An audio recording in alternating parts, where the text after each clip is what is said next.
Yes, thank you very much. It's very nice to be here.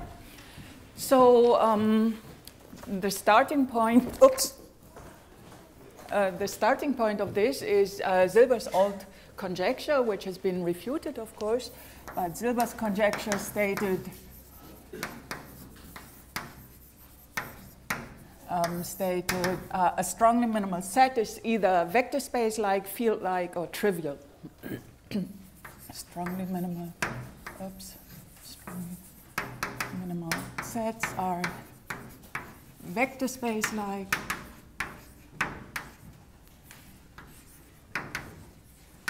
field-like, or trivial. And of course, we know that this has been refuted a long time ago by Hrušovský's construction. But then Boris and Udi gave a characterization of Zariski geometries. So Silber gave an abstract characterization of when a strongly minimal set is essentially an algebraic curve of strongly minimal sets as algebraic curves. So in which case, of course, they're field-like. And one of the notions that came up here was the notion of ampleness. And that played a crucial role for embedding it into, I have to learn this. Oh, wrong thing. Can I move it by hand? No. Okay, so so in any case, ampleness was a crucial notion in there, and what? I think this one we totally moves it up. Moves it up a little bit and then stop it. Okay, thank you. So ampleness played a crucial role in there, and then Arnold gave a proper definition of ampleness,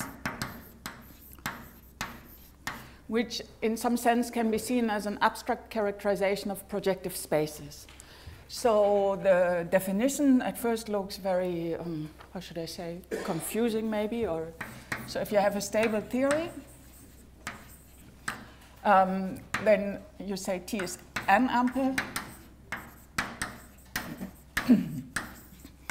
if there are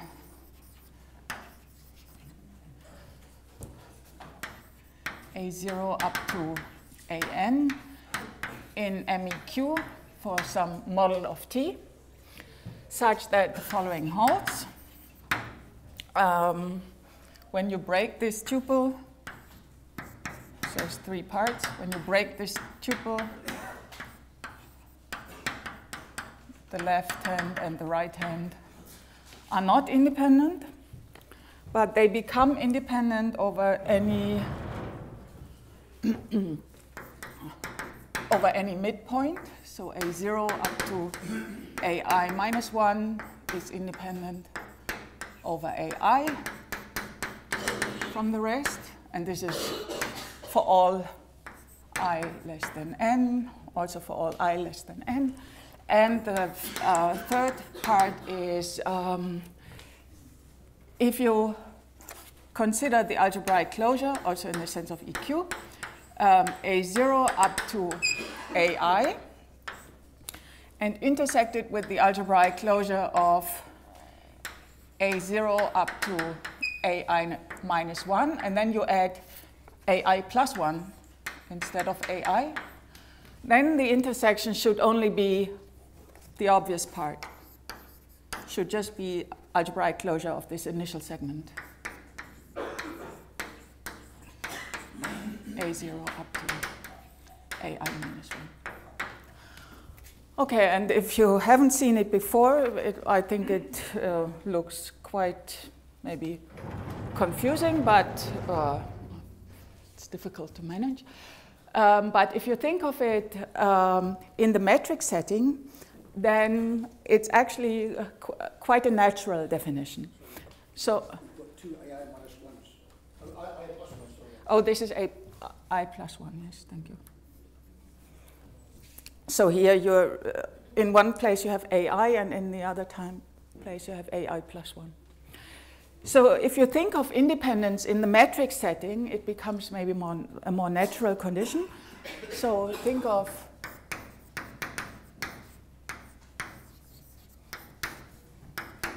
in metric setting. And just for the intuition to start with, let's put A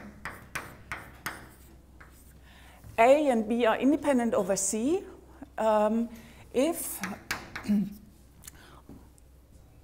for all A and elements B and B, the shortest path from A to B goes via C.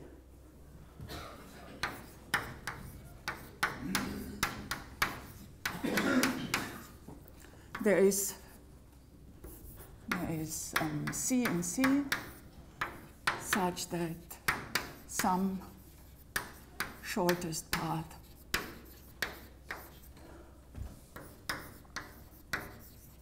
from A to B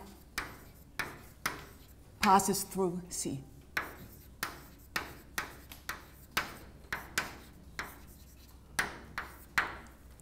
And then, of course, you wonder what should it mean that two sets are independent over the empty set. Well, this should mean somehow that A and B are at maximal possible distance.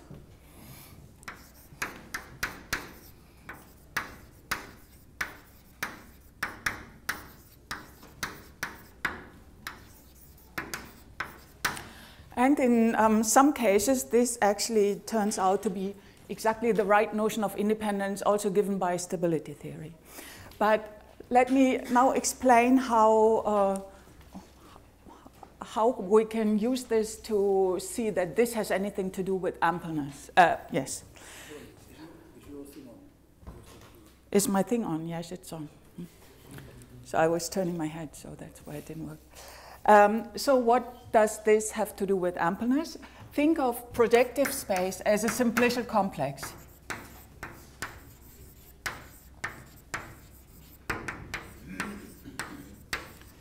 As simplicial complex.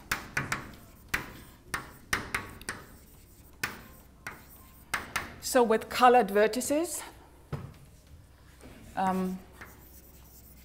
vertices of type I are the I-dimensional subspaces. And edges are given by inclusion.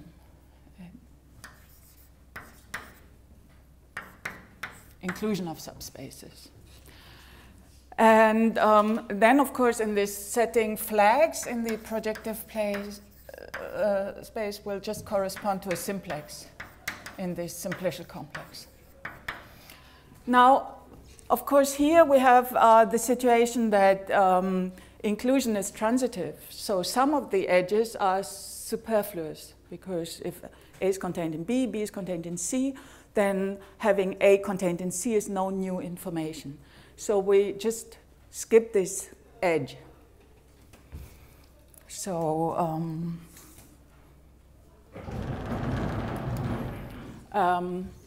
because this is transitive, we can skip superfluous edges. So we have induced edges given by transitivity.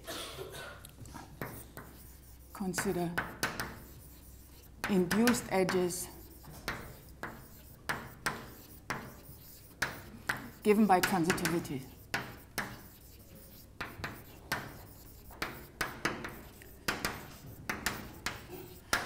And now you see that if you take a complete flag, so a flag will consist of vertices of each type, each one connected to the next one with an edge. And the maximal distance is, of course, if you have a one-dimensional subspace, it should not lie in the maximal subspace. So it should lie out of it. So with this definition of having maximal possible distance, you see that the one-dimensional subspace, if it lies on the other subspaces, it's not going to be independent from the higher rank ones. So if you think of this as a maximal flag, you have points, lines, etc. So you see that you have this in a very obvious way satisfied.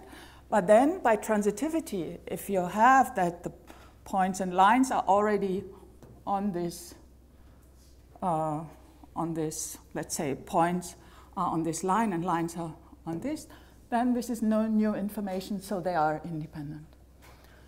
And you also see, let's stick with the case where n is equal to 2, so you have points, lines, planes. So if you look at what's algebraic in a point and a line, and what's algebraic in a point and the plane, it's only the stuff that's algebraic in the point. So there are no lines algebraic in point-plane configuration. So a maximal flag in projective space will, in a very natural way, using this metric independence, satisfy this condition. So Anand also showed, which of course in this light here is not surprising, that if you have an algebraically closed field, then the theory is n-ample because essentially you can interpret these subspaces. So algebraically closed fields are n-ample for all n. And so, in light of the Silber conjecture, you can ask, can there be strongly minimal sets which are n-ample for all n, but don't arise from algebraically closed fields?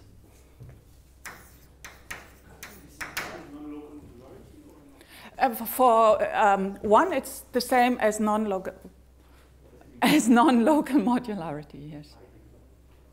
For one, it's the same. It's equivalent. So it's you always have to get the negations right. So for one, it's equivalent to not local modularity. For other, it implies modularity? Yes.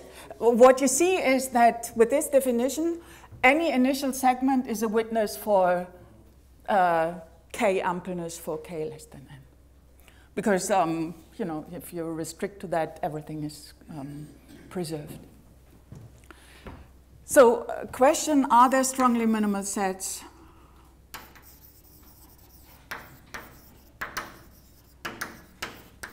which are n-ample but don't come from a field? Maybe n-ample for all n or for certain n, which don't come from a field. And one way to show that they don't come from a field is, of course, to show that they're not n plus 1 ample. They're n-ample but not n plus 1 ample. Then they can't interpret a field because otherwise they would be totally ample.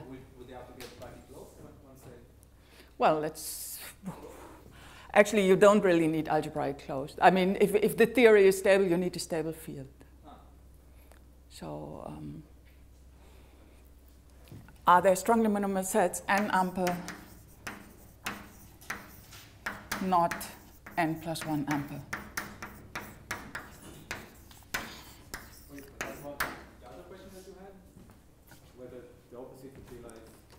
So are there strongly minimal sets which are n-ample not coming from a field? So how do you prove that there's no field? By showing that they're not. Maybe there's something which is n-ample for all n. Yes, that could also be. Or n-ample for all n and not have an. Okay, now I have to. Wrong. Makes a lot of noise.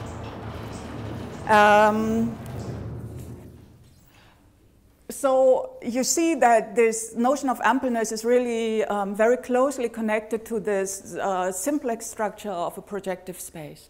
So one of the first examples for n-ampleness, because free groups have this have associated complexes which look like a lot like projective space. So one of the first results was a theorem with Utusin.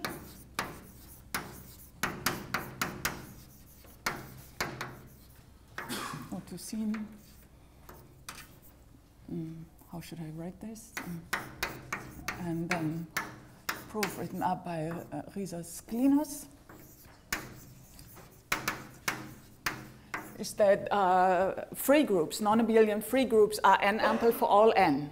But of course, they are not even omega stable free groups. Let me just write it like that. Of course, non-abelian free groups are n-ample for all n, but not omega stable.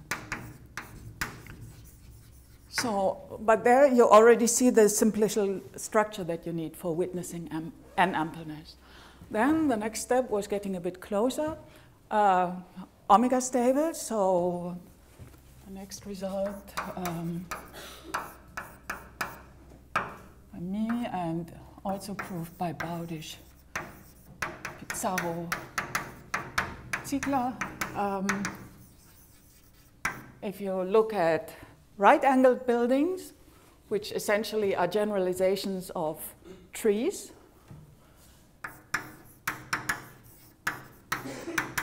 right-angled buildings, and I'll explain in a moment what these buildings are, of called dimension n plus 1 are n-ample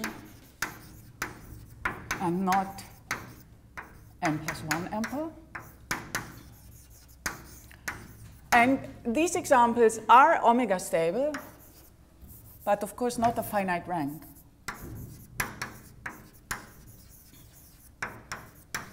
Not finite rank.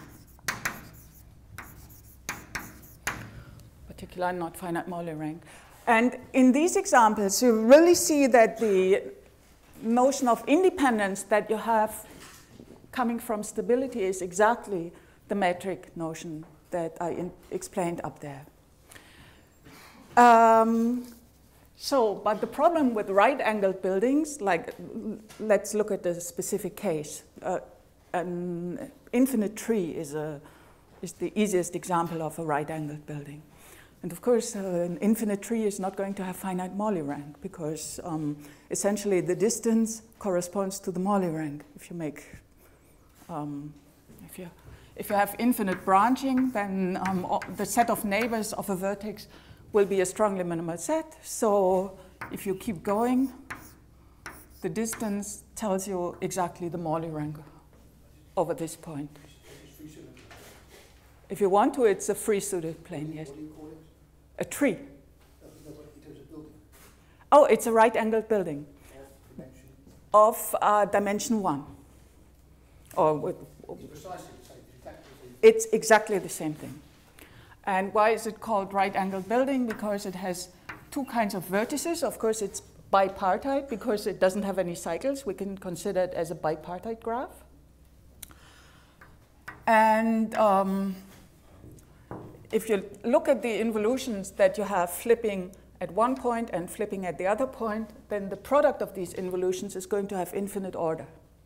It's going to be a translation in the tree. And this is the symbol for this as a building. So it's exactly the same thing. So in order to make it finite Morley rank, you somehow have to collapse the tree to make it having finite diameter. And then you get something like spherical buildings.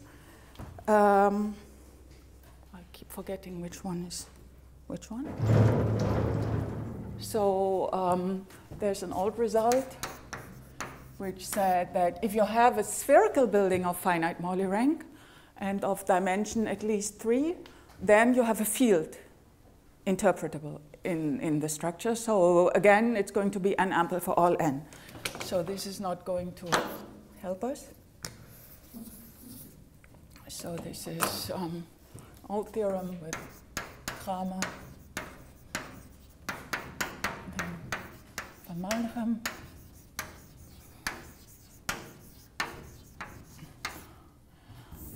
A spherical building is one where rather than having this tree go at infinity, you're closing it, so you see lots of spheres.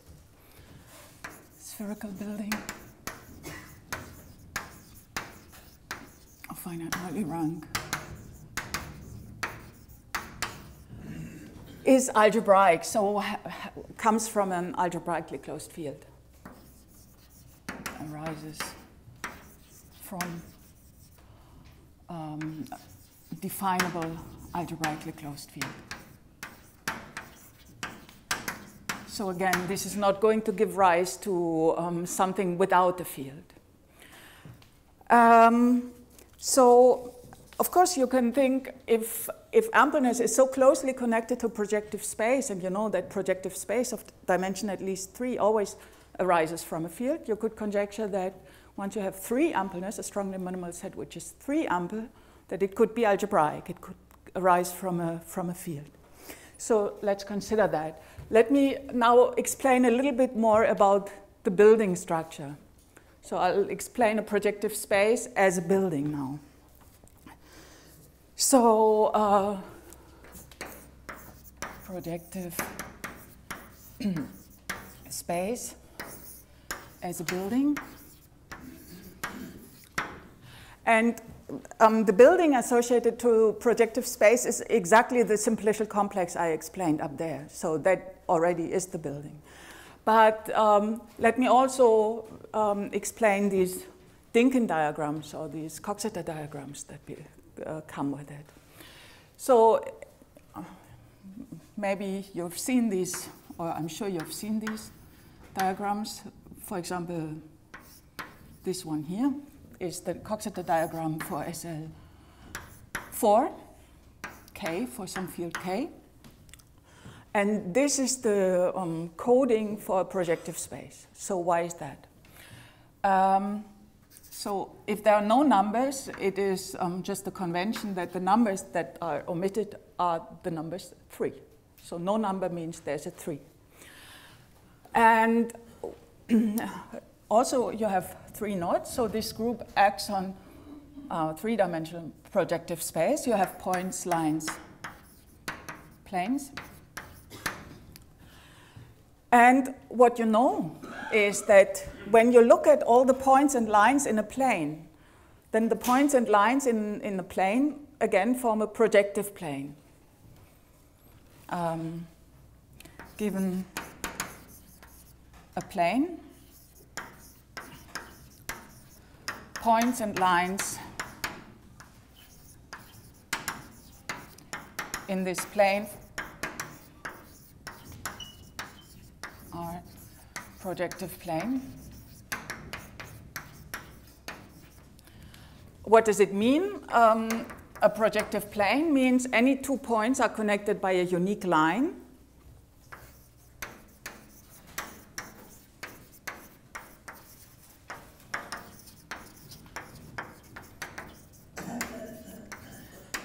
And any 2 lines intersect in a unique point.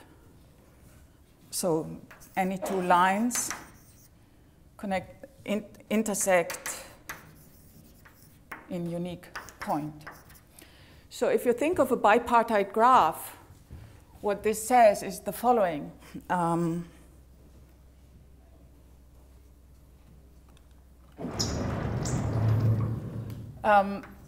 If you have points, there should be a unique line. Let me draw it as a bipartite graph, maybe in a different color, orange. There should be a unique line connecting these points. And for any 2 lines, there should be a unique point.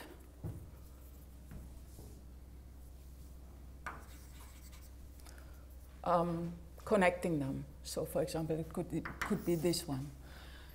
What you cannot have is a 4 cycle, because that would amount to having 2 lines connecting these 2 points, or yes. So you cannot have any 4 cycle. And you see that the smallest cycles you'll have are 6 cycles. So this would have to be a line. And if you take any point and any line, so you take a point and any line, then you know that any point on this line is connected to this.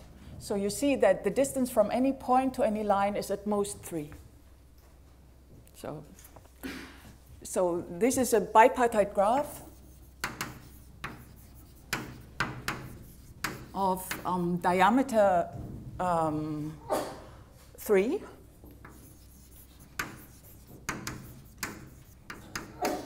So any distance between two vertices is at most 3, and the smallest cycles have length 6. So that's called the girth. Is 6. That 3 is this 3.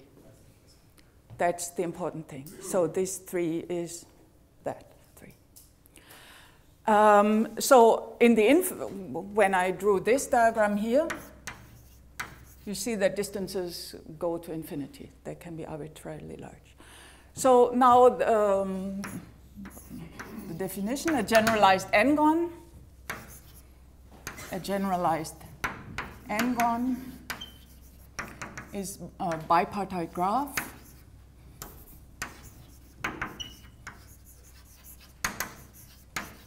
of diameter equal to n and girth equal to 2n. And it comes with this diagram. Two kinds of vertices, and the distance is n.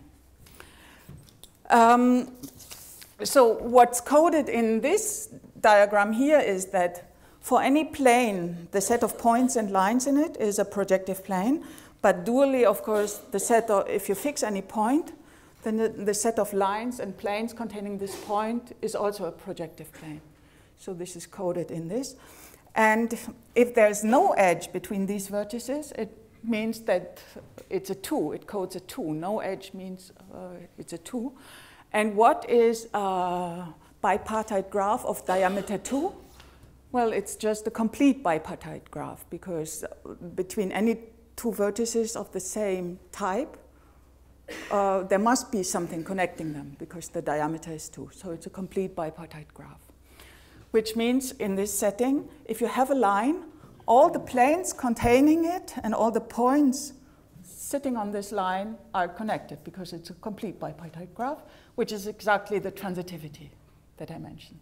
So this diagram codes the transitivity and the fact that the residues, as it is called, so the residue of a plane is everything that's incident with that, and the residue of a point, etc. So this is the notion that I need for this. And then also a very long time ago, I proved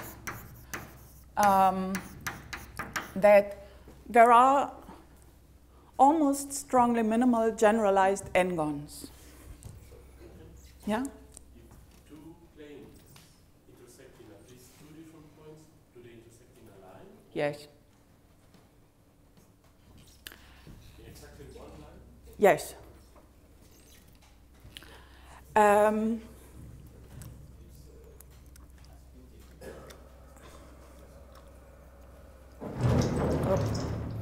So there are almost strongly minimal n-gons for all n, let's say at least 3, or we can put in 2. Because for 2 it's trivial, it's just a complete bipartite graph. So of course they exist as well. And starting from this, now one can start constructing higher ranked geometries. Now, the structure consists of the elements of the vertices, and this will go later. And in this case, just vertices and an edge relation. And you can add, if you want to, you can add predicates to distinguish the kinds of vertices. To keep it bipartite, yes. I mean that those n-gons are infinite, yes? I'm sorry? It's not infinite generalized n-gons? Oh, infinite, yeah, almost strongly minimal. They're infinite. By the way, there are no finite generalized n-gons for n other than 3, 4, 6, 8. So that's why they necessarily are infinite. Yeah, almost strongly minimal, so in particular infinite. So I should say one cannot try to construct a non-standard thing of this form, a non-standard geometry of this form, because Tits proved that whenever you have such a point-line plane configuration with these properties, you already have projective space, and therefore you have a field. So there's no way of doing that. So now, in order to construct more general things, I want to construct a higher rank geometry. Oh, I should say, these examples are 1 ample, but not 2 ample. So these are 1 ample, not 2 ample, and that's very easy to see in this metric setting. So it's clear that if you take a point on a line, this is going to witness that it's 1 ample, so not locally modular. But if you try to make it 2 ample, you need 3 types, 3 tuples or sets. So so let's call it A0, A1, A2. So A0 and A1 should not be at maximal distance because they are not supposed to be independent. And also these are not supposed to be independent, A0 and A2, but they are supposed to be independent over A1, which would mean that A1 has to lie on a shortest path between them. But the shortest path is unique. So it cannot lie in between them and still preserve the third condition about the algebraic closure. Right? Because this thing would be in the algebraic closure of these two, so which is not allowed. Is the geometry trigger? So the geometry must be triggered. Yes. So, actually, for these not. No, not for these. But it doesn't matter. So in any case, this is the thing that we want to extend. So with my previous student, I constructed almost strongly minimal sets of, so theorem with, much time do I have? Until 24. Yeah, I still have time. So with my previous student, Isabel Müller, I proved the following. There are almost strongly minimal. Sorry, I should define what a geometry of. Let me first define what a geometry of a certain type is. This is so now. This definition is really not exactly a standard definition, but.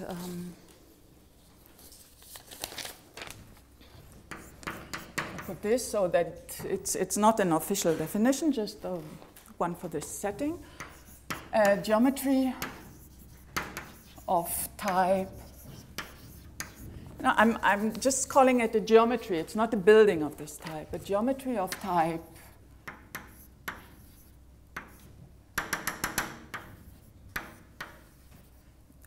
and I'm putting n's everywhere, and I have k plus 1 vertices.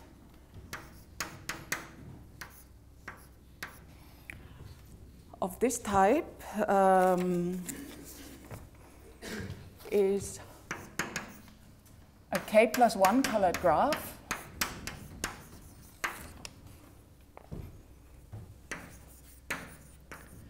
such that the rank 2 residues are n-gons, so which means, maybe I should add one more thing here.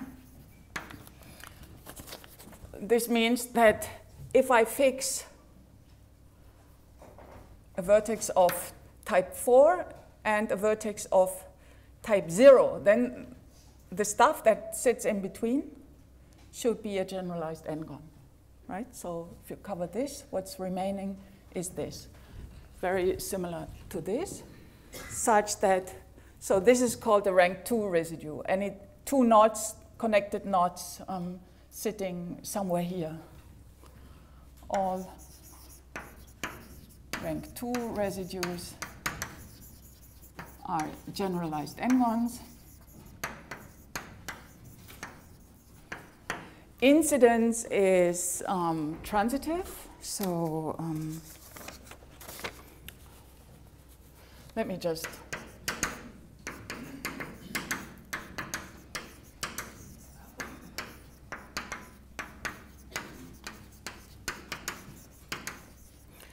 and the third condition is what Amada was asking. If you have two elements, actually we always have to consider both directions because it has to be symmetric everywhere. But if you say you have a vertex of level I and a level J vertex, and they sit inside a level L vertex, inside two level L vertices, so they sit inside here, then there should be an L-1 level vertex containing both. So this shouldn't happen unless there's this one. And again, of course, if there are two, then there should be a lower one. So let me just, for brevity, call it uniqueness of upper and lower bounds.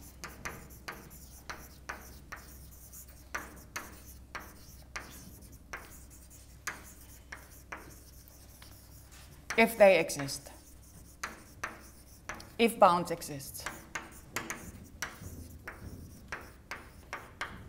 Because of course, in if you take a geometry like this, just with three vertices, so if you have 2 points, they need not lie in a common line. It's not like a projective plane. So this upper bound need not exist. Okay, now I move this. So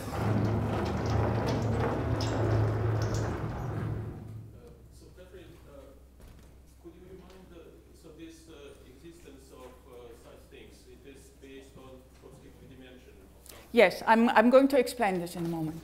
So now that I introduced the notion of a geometry of this type, I can first recall the previous theorem.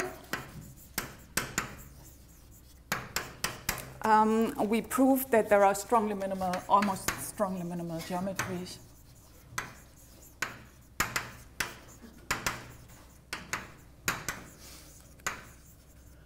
of type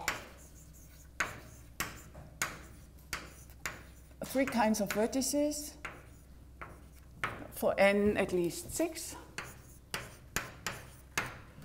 These are 2 ample and not 3 ample. But when we try to general, so now with my next student, Anna Maria Ammer, we can prove the full result. There are almost strongly minimal geometries.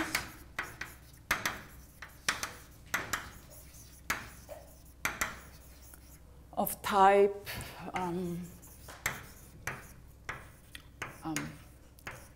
as many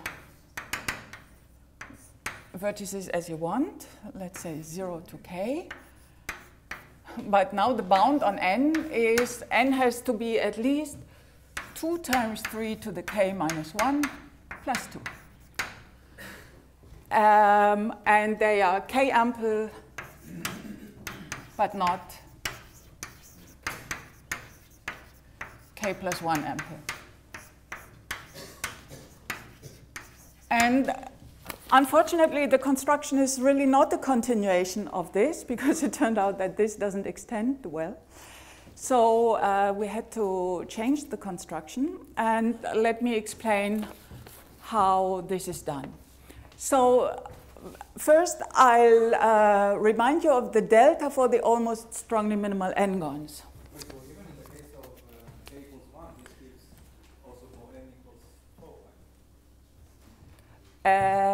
What? 2 times for k equal 1? Yes, so 2 times 1 plus 2, which is 4. K is 1. So say k at least. Yeah. So so for k greater equal 2, because for k equal 1 we already have it. Also, so let me explain. Also, there's we still haven't. For safety, I put a small question mark because it's very easy to make mistakes here. So I'll explain how the delta is constructed. The delta for the almost strongly minimal n-gons. For the almost strongly minimal n-gons, the k is equal to 1. So let's call this delta 1. Was there another question? So delta 1 of A is equal to, this was the old situation, number of vertices, n minus 1 times the number of vertices minus n minus 2 times the number of edges in A. Okay, so this was a fine delta. Now, what do we want? We want to have ampleness. So we want to have independence in this flag sense. So we inductively define the delta k.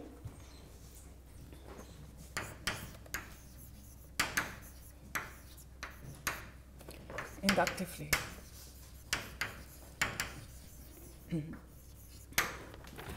For k, so what language do we take?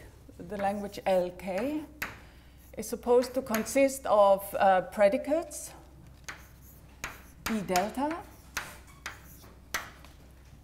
delta a subset of a non-zero subset of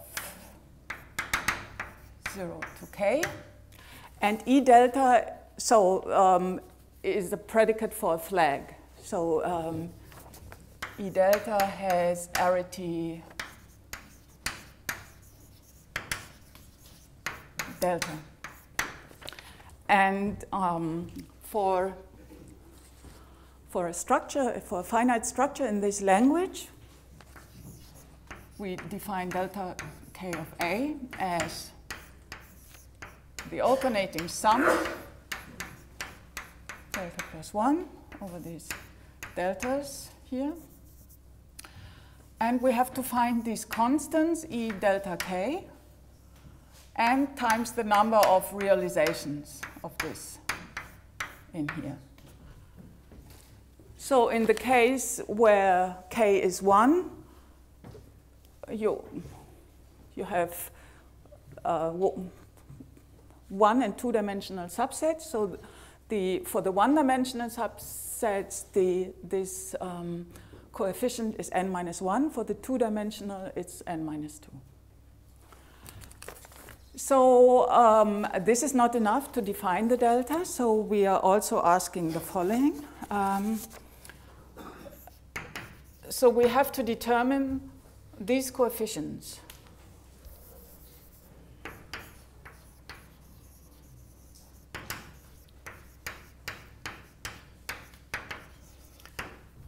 Such that the following holds. If you have, so our set is somehow vertically ordered. So we have k and 0 here. And if we have some level I in between, and we have something which is contained in a vertex of level I. So let me write it like this, is upwards contained in some element of level I, xi. Then we ask that delta k of A over xi xj, so j less than I, should be the same as delta k of a xi. So this forces the independence over xi from the stuff below. And this should agree with delta I of A, which makes sense because A sits up here and we already have the delta I sitting there. So it's an inductive definition, and all that we still have to define is the value of a vertex of the extreme kinds of vertices. And here we put 3 times delta k minus 1 of x0. So this ends up as 3 to the k minus 1 times n minus 1. This 3 dimension doesn't satisfy the submodularity. So This is exactly the problem. This thing is not submodular, and which is what makes the proof very hard. In this case, I could show that just inserting one kind of elements, it becomes submodular. But here it's much more complicated. We couldn't find the right notion in order to get submodularity. But instead, and what we use to replace submodularity is the certain gate property, which is why this n has to increase. So the crucial proposition that replaces submodularity is the following. If you have a strong extension, delta k of A over B is greater or equal to 0, then first of all, you know that every element from A has a unique, we call it a foot in this. So we have who's on top, A is on top, B is here. So the n has to grow in such a way so that every element has at most one direct kind of neighbor here. And these elements we call the gate. If you collect all these foot points, of course you can have them on top and on bottom. So this element can have a foot point in both directions. If you collect all the foot points, this is going to be enough to control the delta.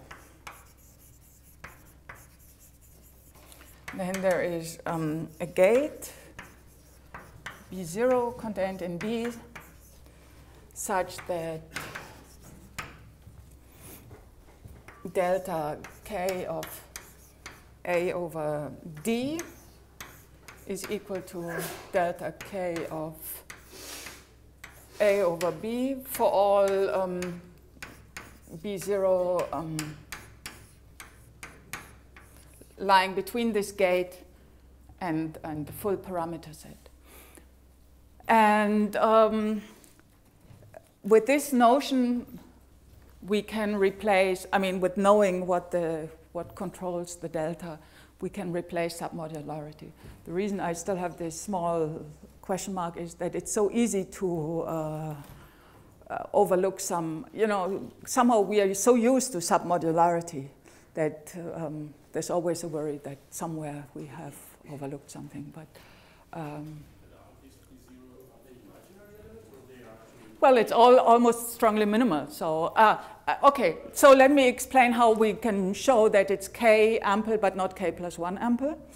It's exactly what this gate already says. So it's clear from the construction that if you take such a flag, it will be a witness for ampleness. It's exactly how the delta is done, and you make sure that there's nothing algebraic by introducing too many elements. And suppose, and then you show pretty much like in the example that I gave for the 1 ample, not 2 ample, this gate property tells you if something is not independent, then it must be that there is a connection which is not, a direct connection. But it becomes independent over the next one, So this connection, this direct connection, has to be induced by something. But you know, you only have that many things. So induced by something, induced is by transitivity. So it's exactly the same argument that I used in my paper on pseudospaces. You know, you take a maximal flag, and if you have to put something in between, you can make it smaller and smaller, but this is as much as you can go. So that gives the K. So I stop here.